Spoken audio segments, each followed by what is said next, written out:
Hello everyone, this is Jeff Benjamin. I'm a journalist based in New York City who has been watching and writing about K-pop for over a decade now. I've been Billboard's K-pop columnist since 2013 and writing about the subject in different places and talking about it like Rolling Stone, New York Times, CNN, Forbes, and beyond. It's nice to meet you.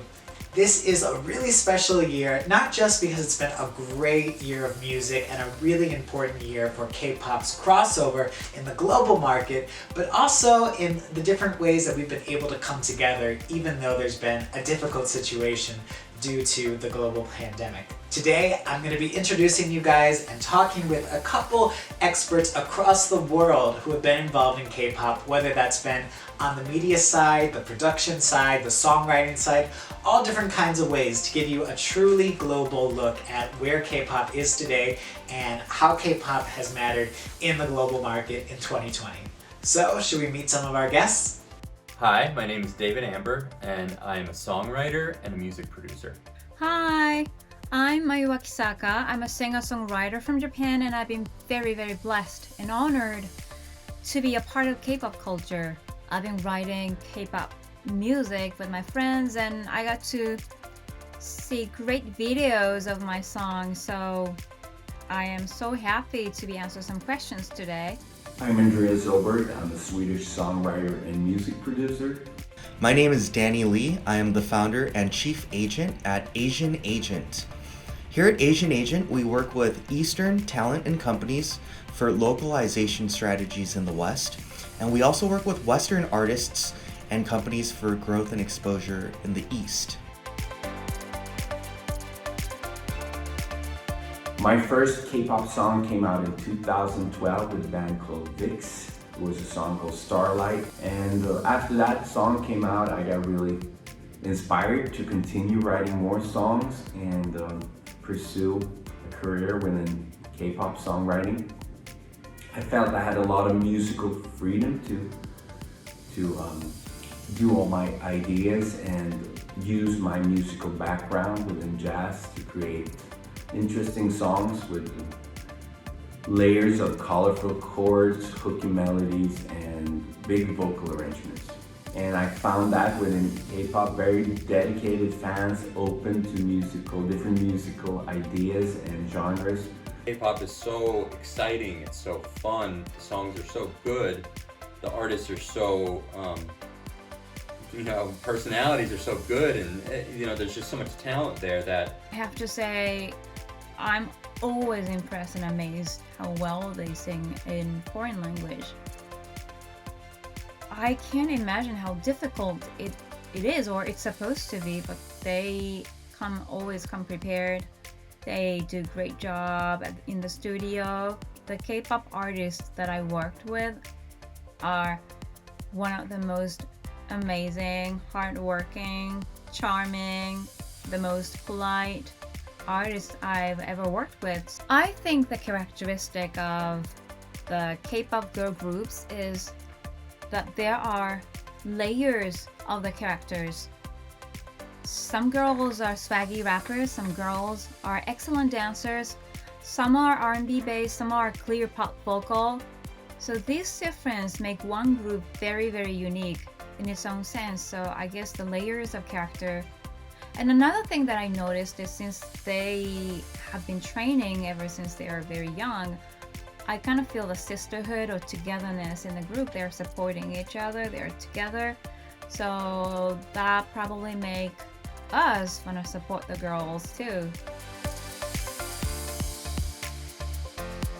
What is the significance or impact or importance of K-pop in the global music market? Over the past 5 years or so, K-pop has obviously grown, and I'll actually say that we'll go back to 2013.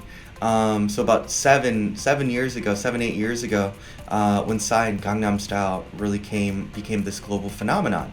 K-pop was a trend-worthy topic because the performance was there, billions of views, and there was curiosity. It's being accepted, it's being embraced, it's being appreciated. There's no doubt again, when K-pop artists are charting on the most important Western music charts and being invited and nominated and even winning in the most important Western music award shows and categories, that says how far K-pop has come along and that the Western music industry has accepted it and is appreciating it. Since I've been in Japan, let me tell you about how the Japanese people are enjoying K-pop music. Take Shin Okubo, for example. It's becoming next Harajuku, and it's always packed with high school students. And I believe it has a lot to do with K-pop market or K-pop music. And whenever I meet younger generations of singers and dancers, their eyes are always on K-pop because there are more auditions happening, more groups launching. So in a way, K-pop has become inspiration to younger generation here, and also for some, it's a kind of a role model. There were a lot of unique elements of K-pop that I didn't totally see understood even when K-pop was being more recognized on a global basis. But in more recent years, especially in 2020, I think it's definitely been recognized in the global market, just all those unique facets of K-pop music.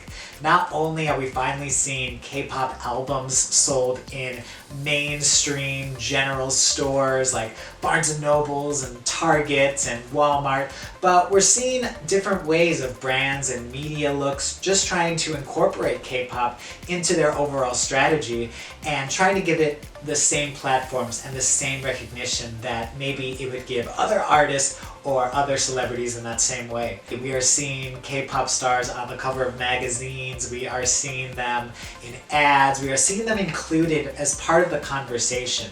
This has sort of been an ongoing situation for a long time, and I'm really, really happy now that we are at a place where we can see Korean artists part of the conversation and part of this considered in the same ways that some of the biggest musicians and pop artists in the world are being considered. So I think it's been a really, really significant year for K-pop, not only just in the achievements and what's been able to happen with K-pop, but also definitely in the way it's being recognized around the world and the way K-pop artists are being considered in that way too.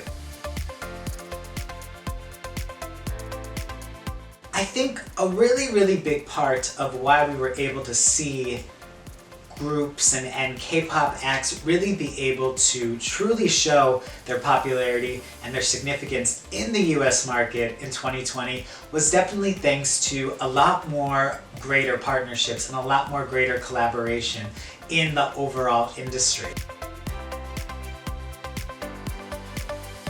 Recently, one of K-pop's trends have been the increasing number of international producers and composers taking part in the song-making process. There are song camps in the US, and some international producers and composers even come and work on their music while having song camps in Korea. I started writing K-pop when right after I participated in a camp held in Finland. They put together Finnish producers and writers and Korean, Japanese, Taiwanese producers and writers, and we became friends, and I've been writing ever since. Well, I've been interested in K-pop, listening to K-pop since maybe like 2008, 2009. But as far as like professionally working in the K-pop business, I kind of got into it around the time that I moved out to Los Angeles. And when I moved out here, I got linked up with some writers that were involved in, pitching songs for SM Entertainment and, some of the other labels. So we started working together, and I'd say the first song that I consider the start of my K-pop career was probably Hyoyeon from Girls' Generation, and the song was called Mystery, and that was like late 2016. And I'd say that's where I mark kind of the start of my K-pop career. What's really exciting is, seeing these global collaboration records. We've seen a number of them now, and they've worked out very well. Korean artists collaborating with Western artists, with Latin artists, and being able to localize in each one of those regions, both culturally and then even linguistically, like that's just a very exciting thing to see. I definitely think we're going to see more of those important collaborations happening in a larger way, of course, with K-pop and more overseas collaborators. But I think the really key part of it is that it's not just going to be about taking one popular name and putting them with another popular name, but I think there's going to be a bit more consideration and a bit more strategy and intelligence in just the way that we are bringing these artists and composers together. I always thought that the perfect collaboration example was BTS and Halsey on Boy With Love. And this was just a great example because not only did those two artists have a mutual respect for each other and they had met in the past, their fan bases both, were very digitally connected and they kind of went from the bottom up to become big time pop stars, but the music itself was really, really key in showing new sides of both artists. Halsey, of course, added a female element to BTS, who are, of course, 7 men, and they were able to put a female on their song and kind of bring a new perspective in that way too. But also, Halsey herself was able to try out a new type of sound, a new type of pop. She hadn't done something sort of that disco, feel-good, bubblegum pop era in that style specifically, and I thought it was just a really, really nice collaboration in that way to be able to sort of bring those two worlds together and create just a humongous song and a really big hit song around the world. In 2020, due to the pandemic, many artists were not able to meet and work together in person. However, artists have continued working without face-to-face interactions. In fact, having no limit of space or time has actually enabled collaboration even more actively around the world. How does the collaboration between composers and producers overseas and K-pop artists in Korea actually work? This year, because of the pandemic, it's been a kind of a strange situation for songwriters. It's been harder to work together in the room. Of course, I do prefer to be in the room, feel the energy and feed off other people's energy and exchange ideas and really create something together. But these days, and this year, it's been more common with online sessions, working over Skype or Zoom, or I would say it works as well. You have to adapt to the times and what's going on in the world. So I've been doing quite a few online sessions this year. Sometimes we're also recording ideas and sending them back and forth, and then we talk over Skype or Zoom or WhatsApp and kind of decide together, are we keeping this part, are we tweaking this part, are we adding more harmonies to this part? So it's a little bit of like, it's kind of like creating a puzzle or a patchwork and making the different parts and ideas make sense and work together. Yeah, I mean, COVID's been tough for everybody, but for us, it's definitely, we've had to adapt. And we always, I've always done remote sessions because I work with writers and producers all over the world. I'd always be working, I'd wake up at 7 a.m. to work with a writer in Korea where it was 8 p.m. or something. But COVID's kind of just taken that to the next level where it's almost all we're doing now. Even if I'm working with someone in LA, we're not, we're in the same city, but we can't get together. So it's kind of forced me to kind of adapt my process, because one of my favorite things is that kind of like in the room, having 3-4 people in the room and being able to, sing an idea, and then someone's like, no, what about this? And then like you kind of build the song that way. Whereas now, things are a little bit more, okay, I'm gonna do a track idea, and then I'm gonna send it to someone, and they're gonna do an idea, and they're gonna send it back to me, and I'm gonna, maybe change this, and then send it to them, and they're gonna change this. So everything's a little bit more separated in that way. But at the same time, it really kind of lets us all work on our own schedule and it can be a little bit more relaxed as far as, you know, if I have an idea, I can send it to somebody and they can check it out in 2 days and then kind of work and send it back, and everybody can kind of work at their own pace. So it's definitely, I mean, look, it's great. It's great that we have this technology where we can do this and we can, you know, keep going even though there's this pandemic going on. So it's definitely challenging, but you know, we get it done. So I'm not really a market analysis person, but I think this K-pop takeover was meant to happen because they've been preparing for it to happen. And the reason why pandemic didn't stop them from going into the world market is because they had established online presence even before pandemic. And the K-pop fandom all over the world, they have been so used to being online, following their artists, and the artists and the label, they have been making it easy, accessible for overseas fans to support them online. I think this is the main reasons why K-pop didn't stop in 2020. Well, I mean, I don't know that we can predict exactly where it's going to go musically. What I think we're going to see even more of is we're going to see more collaboration between K-pop artists and other global artist communities. We're going to see more US K-pop collaborations. We're going to see more K-pop Latin collaborations, which would be something really cool. I'd love to see some more of that going on.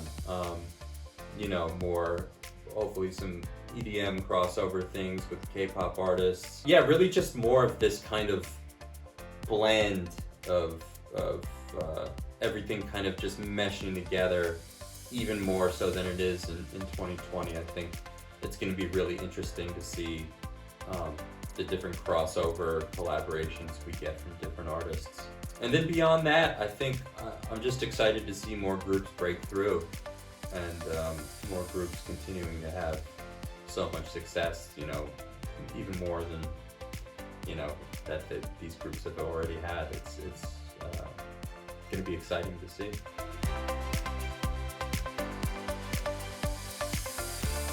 Well, I mean, I'm a producer, so I always think that, you know, the song is the number one thing, and whoever has the best song is ultimately going to find the most success. That being said, beyond that, I think it's important for the next generation of K-pop artists to kind of recognize what made this generation so successful. Why was BTS so successful? Why is Blackpink so successful? Being able to look at those artists and take the things that worked and then, you know, put their own spin on it. You know, the next BTS, we don't want them to be exactly like BTS. We want something new, something different. So the key is to kind of keep pushing the envelope forward, keep developing new sounds, new looks, new collaborations with different artists. You know, anything that's going to kind of push things forward while still kind of doing the things that worked in the past. I think that's going to be key, that balance of kind of pushing forward, but also, you know, keeping what works. Music videos are still going to be shot and delivered. Live streams are still going to happen. Online events and concerts are still going to happen. And the Korean artists and global artists from all over the world can tour and see and interact with their fans physically. And the prediction and the hope for 2021. So, we've heard from many producers and composers who are creating K-pop. A trend I'd actually really like to see is just the deeper messages that come in more K-pop music. I feel like these days we're seeing more artists speak out about things that are really important to them, whether that's a social issue, whether that is something internal, something like mental health, something like personal struggles that they went through. The artists themselves are putting more of those stories and providing more comfort to listeners around the world with their actual personal stories, or recognizing the stories of and struggles of others. So something that I'd really like to see, I think, is definitely more of putting those personal touches and sort of those warm touches to be able to sort of create a really nice example and a really nice connection to fans, that no matter where you are in the world, no matter what language you speak, you can find something comforting and something to connect with, and a type of connection with these artists, with these songs in particular. Even though I'm all the way here in New York, and hopefully we'll get to join you guys next year in person and in Korea in 2021,